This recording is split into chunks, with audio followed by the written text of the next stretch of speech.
Advanced transcription number 4, speed 100 words per minute. Start. Mr. Speaker, sir, I beg to move that the third 5-year plan laid on the table of the House be taken into consideration. It was almost exactly a year ago that I moved the motion for consideration of the draft outline of the third plan, and this House was pleased to give its approval to it. Previous to that, it fell to my lot to place before this House the first 5-year plan in December 1952 and the second plan in May 1956. I am moving this motion for consideration not on behalf of the Planning Commission, of which I have the honor to be chairman, but as a matter of fact, this is not the work of the Planning Commission only.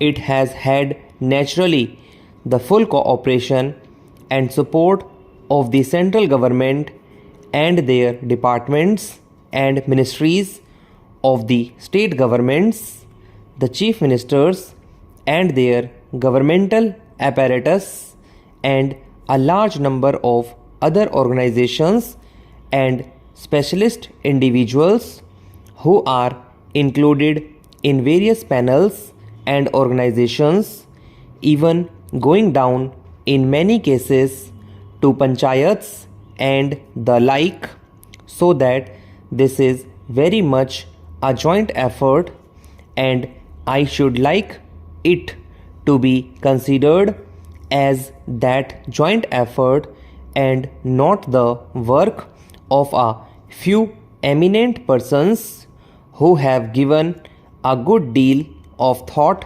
and labor to its preparation.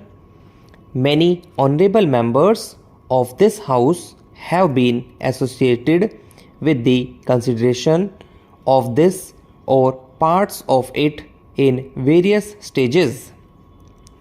I put it forward, therefore, as this joint effort, not as a party program, but I hope representing, if not everybody, a very large number of individuals and groups in this House and outside.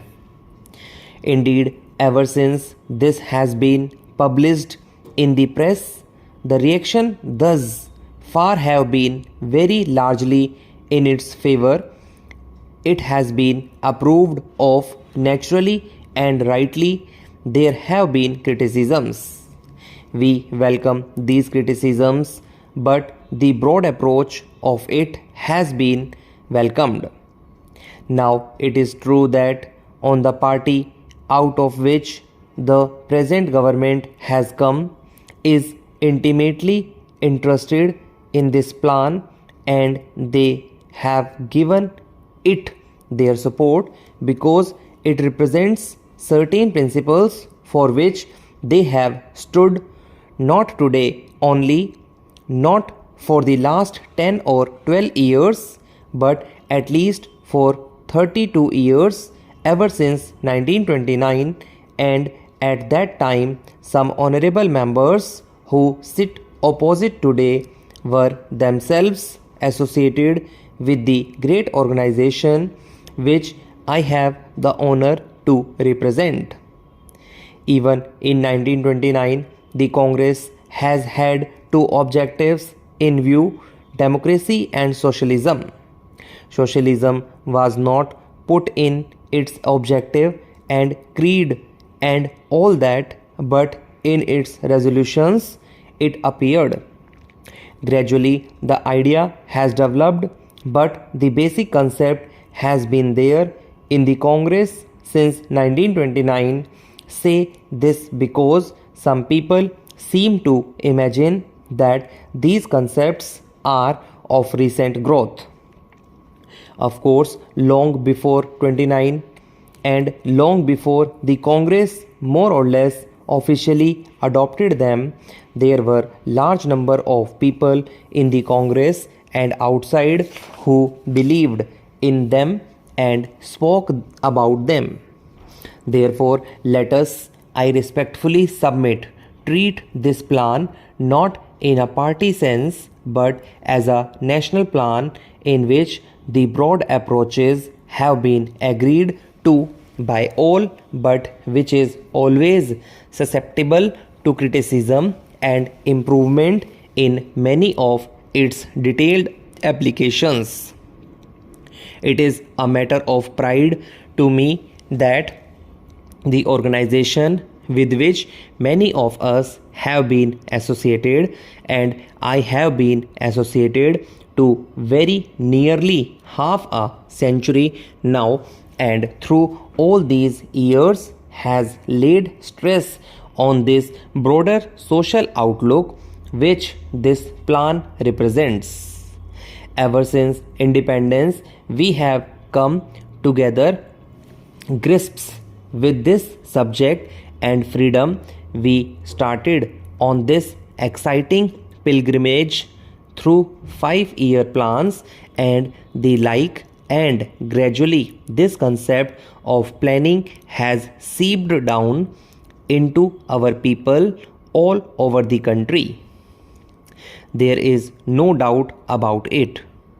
And the broad aspects of this planning have also gradually and progressively be understood by them and approved by them. Indeed, it is astonishing that during these last few years, 10 years or so, that we have been planning, the amount of attention that our plan have drawn from the rest of the world has been surprising and gratifying. They have drawn attention even from countries which in their own domestic spheres have different types of economy, whether it is the economy of the capitalist variety or the economy of the communist or socialist varieties. Their attention has been drawn.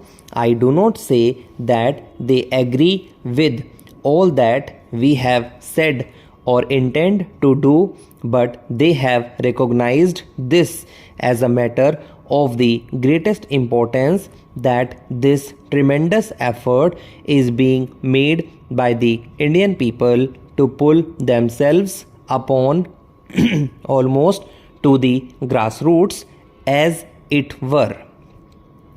And they have recognized the principle, the basic principle of planning.